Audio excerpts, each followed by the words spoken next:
Bom dia, boa tarde, boa noite, irmãos da classe Zacá, tudo bem com vocês?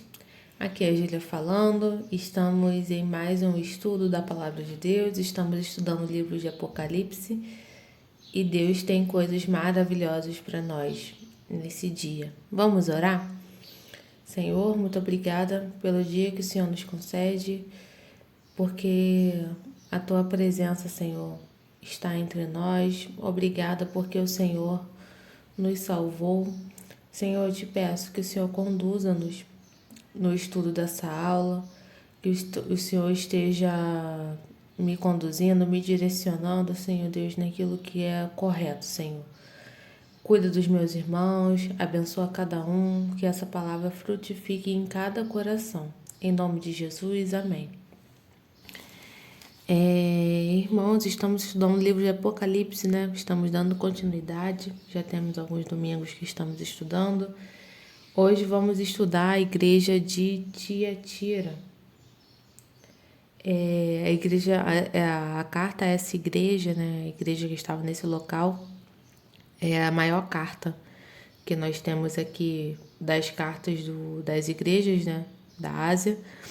E vamos estudá-la. Ela é a quarta igreja que nós estamos estudando. A gente já estudou Éfeso, Pérgamo e agora vamos para Tiatira. Vamos ao texto? Essas são as palavras do Filho de Deus. Perdão, voltando um pouquinho. Ao anjo da igreja em Tiatira, escreva.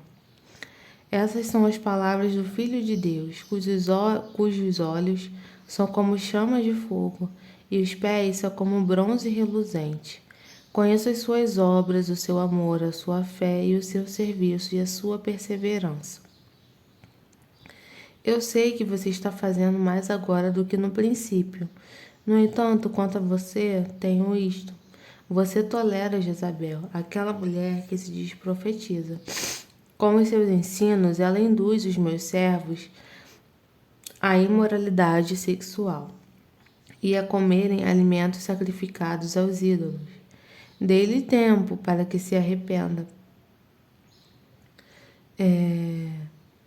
dessa imoralidade sexual, mas ela não quer se arrepender. Por isso, vou fazê-la adoecer e trarei grandes sofrimentos aos que cometem adultério com ela, a não ser que se arrependam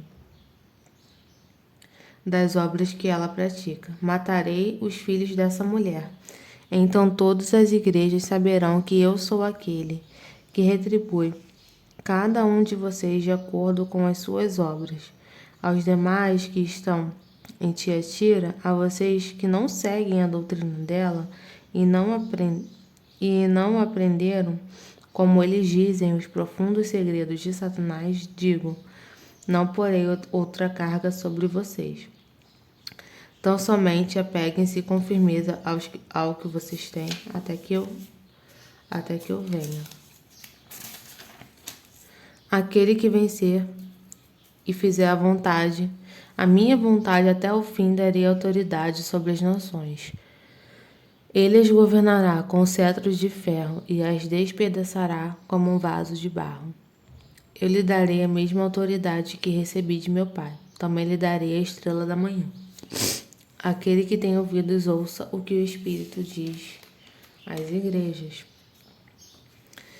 E como a gente sempre tem feito, né, a gente sempre estuda o contexto histórico, né, dessa carta, porque o Apocalipse ensina uma carta que João escreveu às igrejas e ao povo de Deus, né, que foi inspirado por Jesus, é a revelação de Jesus, Apocalipse, lembrando. E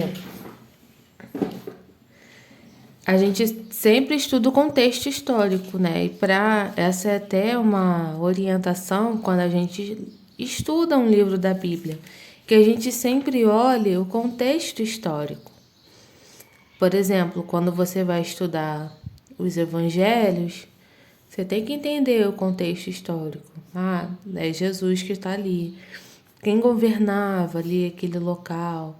Ah, o Império Romano. Ah, como é que era o Império Romano? Porque isso você tem uma noção, mais ou menos, daquele local ali, o texto quis dizer para aquela geração e como ele se aplica a nós hoje também.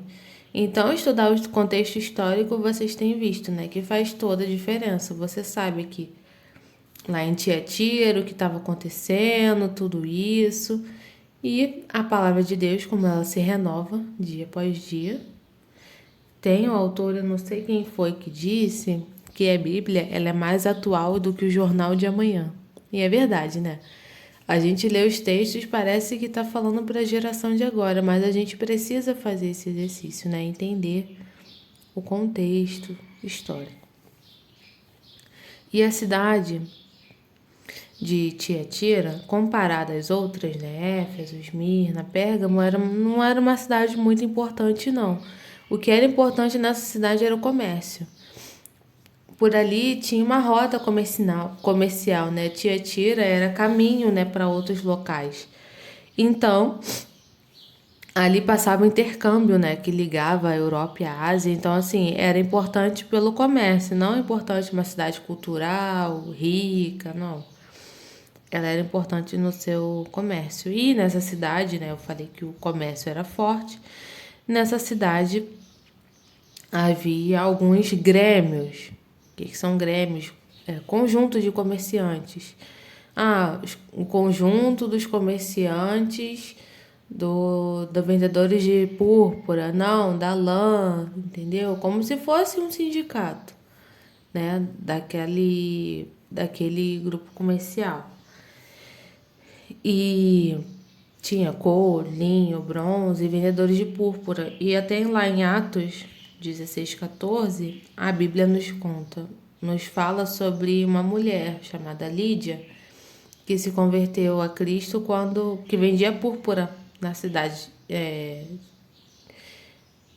Lídia era da cidade de Tiatira e ela vendia púrpura. Essa história está lá em Atos 16:14. Né? Quando Paulo esteve em Filipos, conta a história dessa mulher que... Fala um pouquinho, né, sobre essa mulher que era de Tiatira e vendia púrpura. Então, os grêmios ou sindicatos, eles eram associações que tinham objetivo a mútua proteção ao comércio e também um benefício social e recreativo. Hoje em dia, a gente não tem... Aí eu tô falando o bom, tá? O objetivo do local. Hoje em dia a gente não tem o SESC, o SESI, que é um grupo, protege, né? O SESC é do comércio, né? Por exemplo.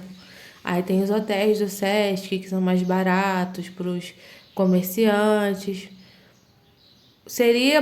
O objetivo seria isso, mais ou menos, né? Vamos proteger o comércio, tudo isso. Para vocês entenderem hoje, né, como seria, que às vezes a gente fala Grêmio, a gente não entende, então a gente passando para hoje a gente entende. Só que os grêmios daquela época, daquela cidade em específico, eles faziam umas coisas estranhas, umas coisas não bíblicas. Mas eu não vou falar disso agora, não. Então, para ser um comerciante lá em Tiatira, era praticamente impossível não estar... Se você quiser ser um bom comerciante, você não teria como você estar fora do sindicato.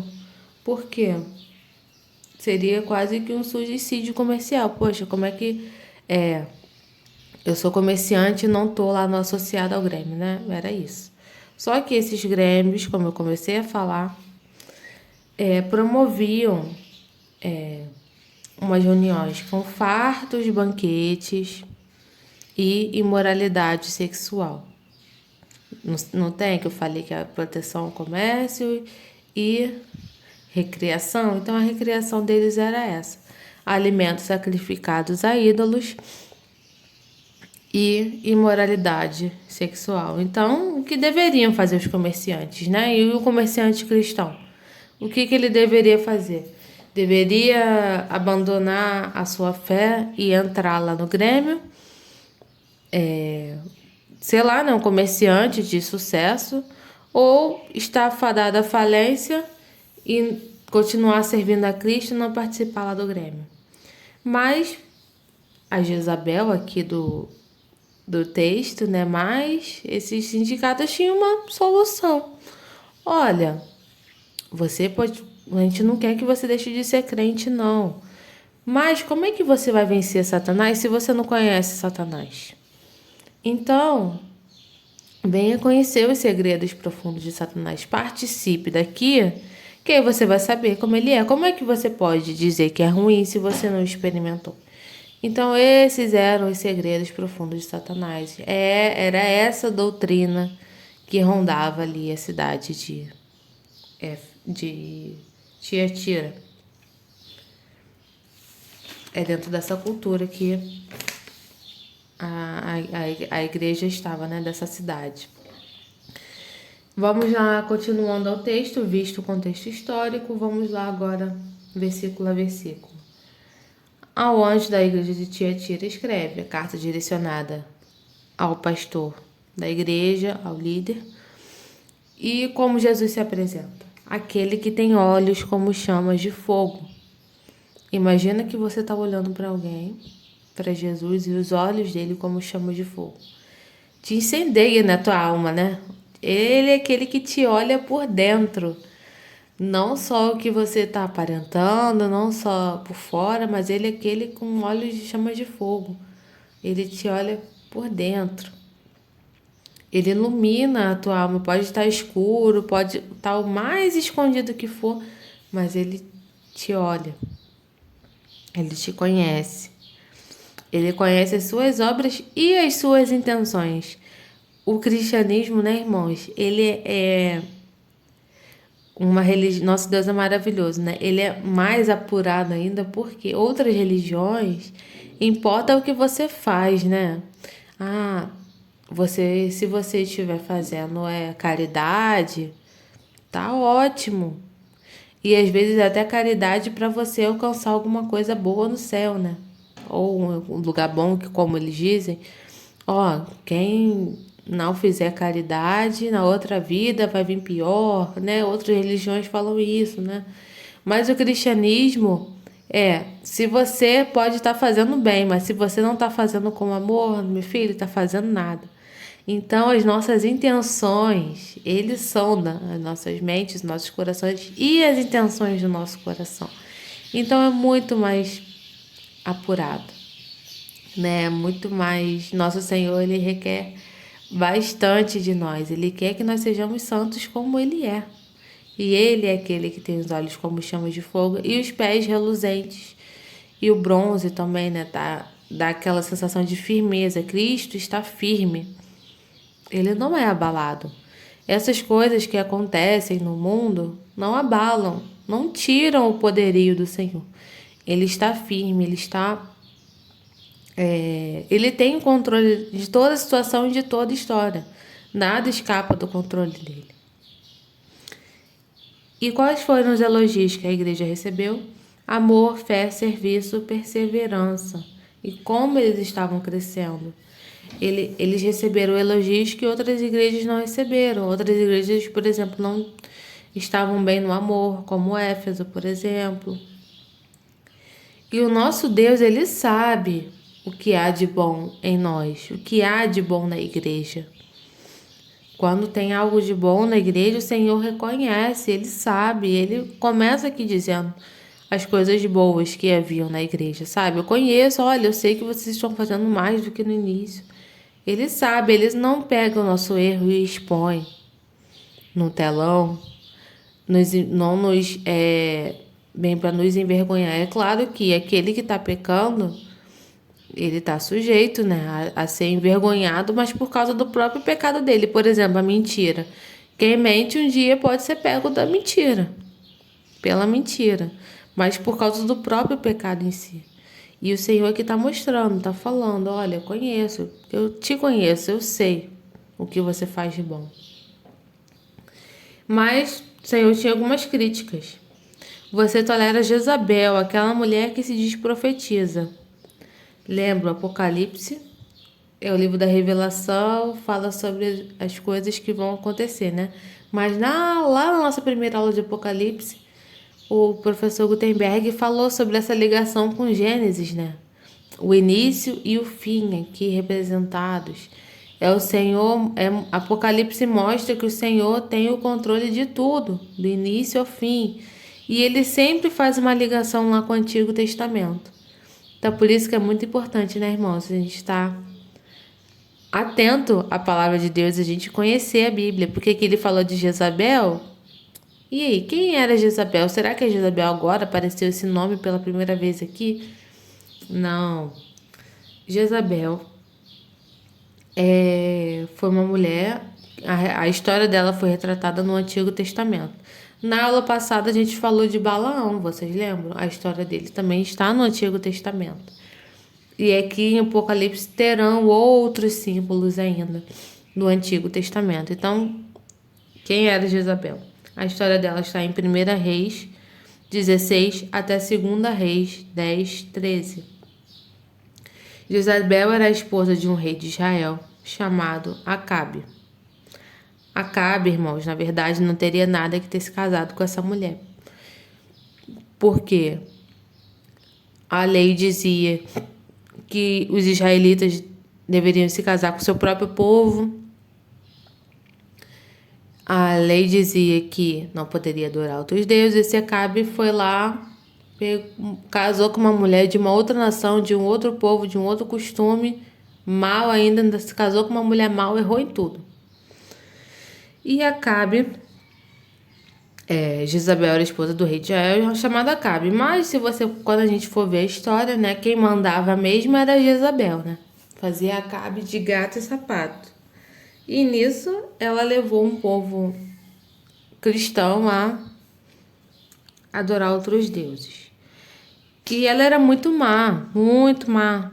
Ela mandou matar profetas fiéis.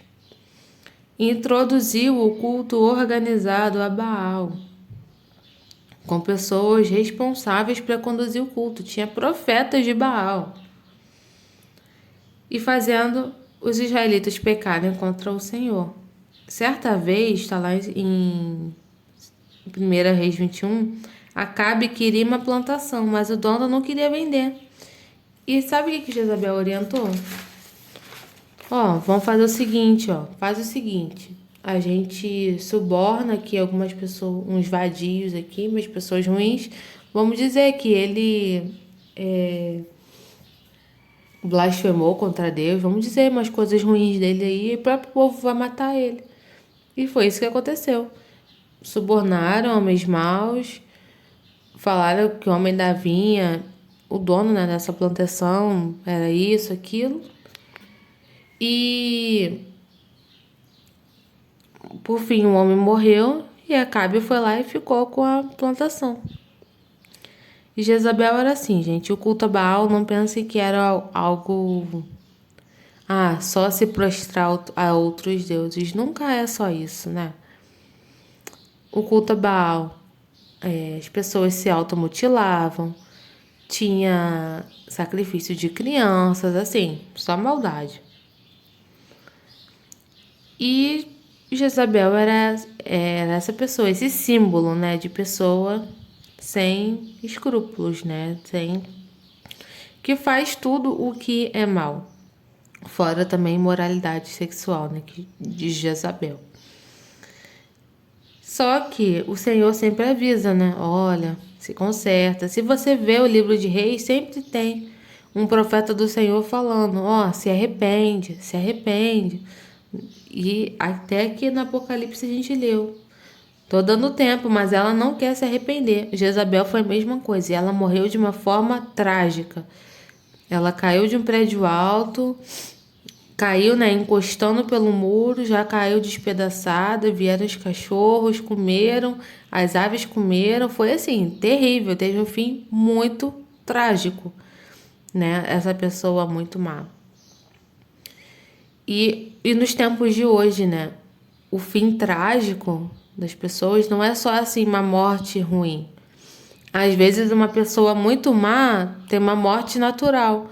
Mas e a alma? Vai para onde? Para a eternidade. Porque a nossa vida não é só daqui, né? é da eternidade também. Então o Senhor, ele está dando tempo de se arrepender. Ele está falando, mas haverá um tempo que não haverá mais tempo. Então a igreja do Senhor tem que ficar alerta. Então aqui quando ele fala de Jezabel, não que a pessoa que estava induzindo os comerciantes a comerem alimentos que eram dedicados a outros deuses e a cometerem imoralidade, não que o nome dessa pessoa era Jezabel, mas entende a ligação que ele faz com o passado? Entende aqui no Apocalipse, quando ele está falando que farei a mulher adoecer de todo mundo que está com ela, olha o fim trágico. Já lembra o fim trágico que Jezabel no Antigo Testamento trouxe. Então, olha, esse caminho que vocês estão indo leva à morte, à destruição. Olha o que aconteceu com Jezabel. Então, por isso, o mesmo nome, sabe? E imoralidade sexual, né? Tudo que foge do sexo, de como Deus, o Senhor, ordena que seja, que é dentro do casamento, entre um homem e uma mulher. Tudo que foge disso, qualquer coisa, adultério, mesmo sexo, outras coisas, né, pesadas, não cabe a gente falar para ficar elogiando o inimigo, falando, mas os irmãos sabem, tudo que foge disso, do que Deus ordenou, o que é bonito, o que é santo, tudo que foge disso é imoralidade.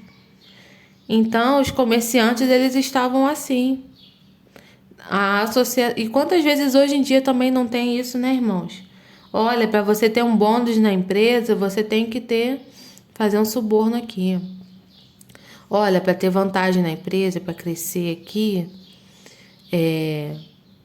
o dono, ele faz certas coisas aqui. Quantas vezes a gente não vê na televisão, né, também, de coisas terríveis, de pessoas que cresceram, mas foram levadas por outro caminho, que tiveram que se vender para poder ter alguma vantagem, ou às vezes até para ficar no emprego mesmo. Quantas pessoas, né, não passaram por isso tudo? E aqui estavam a igreja, as pessoas, né, os comerciantes, e provavelmente, né, comerciantes dessa igreja também, né? Pertencia ao Grêmio, chegava lá no Grêmio, tinha isso, e não vou fazer. Não, mas peraí, você precisa conhecer Satanás para poder vencer ele. Gente, isso é antibíblico. É por isso que a gente precisa estar atento na Bíblia. Por quê? Mais vale seguir a Deus do que aos homens. Eu não posso vender a minha fé. Eu perco tudo para Jesus, perco tudo. Olha, isso aí eu não vou fazer não. E tudo que é pecado, isso aqui, eu sei que a tua Bíblia fala que não, mas vamos lá, gente, é pecado? Foge. É pecado? Não. Não tem isso de só um pouquinho, porque imagina uma corda, né? Que você tem uma corda na mão. Tu dá só um pedacinho da corda. Você vai indo junto. Você vai indo junto. E o pecado, irmãos, ele aprisiona. Aquele que dá vazão só um pouco, vai indo embora. Por exemplo, os que tem a questão da pornografia. Eu não estou cometendo imoralidade com ninguém. Mas se tu cede a pornografia, isso vicia. E fica ali preso, acorrentado, porque tu cedeu um pouquinho e aquela corda te acorrentou. Embora o Senhor, ele sempre nos dá uma chance, né? Para os nossos erros, para tudo que a gente está passando, pecados que nós temos, o Senhor aqui, ele está alertando.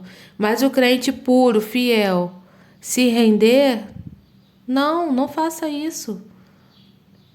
Mas é para ter vantagem, tudo. Não, é para negar minha fé, não. Isso é contra o que o Senhor diz. Por isso, os cristãos devem conhecer a Bíblia e ter amor pela palavra, porque é o que Deus gosta, é o que Deus ama, está ali na palavra. E é o que vai ser bom para a sua vida, para a sua saúde. Não importa que você perca ou que você não tenha prestígio, Ou que você diga não para aquela festa da empresa que você sabe que vai ter bebedeira, orgias e tudo isso. Você vai dizer não porque você não vai. A criança na escola, a criança às vezes bem elogiada, é aquela criança que às vezes se entrega, né, às dancinhas. Tão bonitinho. A letra da música tá falando um monte de maldade, um monte de imoralidade. E a criança dançando. Mas é tão bonitinho. A criança que às vezes não dança porque os pais ensinaram que é crente. A criança, às vezes, é criança desengonçada, nem sabe dançar porque é crente. E aí, às vezes, a criança que não dança é até visto, não dança. Mas aquelas músicas mesmo, ela não dança, não. E tá correto, e tá limpo, e tá puro. E pode ser que você, irmão, tenha nascido num lar cristão e não tenha experiências do mundo para contar. Não tenha vivido isso. De ter ido numa balada, de ter bebido. Que bom, graças a Deus, porque você conservou a sua fé. Não fique crendo em coisas que dizem: o seu testemunho vai ser mais bonito se você se entregar ao mundo e depois voltar. Você pode se entregar ao mundo e não ter tempo de voltar. Ficar por lá. Morrer. Porque o pecado gera morte. Então, quem está puro, conserve-se puro. Aqui fala mesmo, aquele apeguem-se com firmeza ao que vocês têm. Então você está puro? Permaneça puro. Você é cristão, se converteu depois de certa idade, permaneça puro, não volte lá ao vômito, às coisas antigas. Essa mensagem ela é dura, mas ela é muito atual para os nossos dias. E 2 Timóteo 2,19 diz que uma pessoa toda pessoa que diz que pertence ao Senhor precisa abandonar o pecado. E eu estava lembrando disso também, né, sobre testemunhos, tudo isso. E eu lembrei de um testemunho da Cristolândia, foi recente na nossa igreja. O irmão estava contando o testemunho dele, de como ele entrou, né, no mundo das drogas e como Deus o resgatou. E ele falou superficialmente sobre o momento que ele viveu lá nas drogas. Que ele falou: eu não vou ficar perdendo tempo aqui falando das coisas e engrandecendo Satanás de tudo de ruim que eu fazia. Mas eu vou falar muito de como Deus me resgatou, de onde Deus me tirou, de tudo que Ele tem feito na minha vida, que agora eu sou salvo, eu sou liberto, glórias ao Senhor. E é isso mesmo. O pecado, ele pode ser atraente, pode parecer interessante, mas é como lixo embalado para presente. Imagina. Ai, que sacola linda. Nossa, tem até um cheiro agradável. Olha, que legal. Aí quando você abre é só lixo. O pecado é isso. Quem não se arrepende terá um grande sofrimento e um fim trágico. Versículo 21 e 22.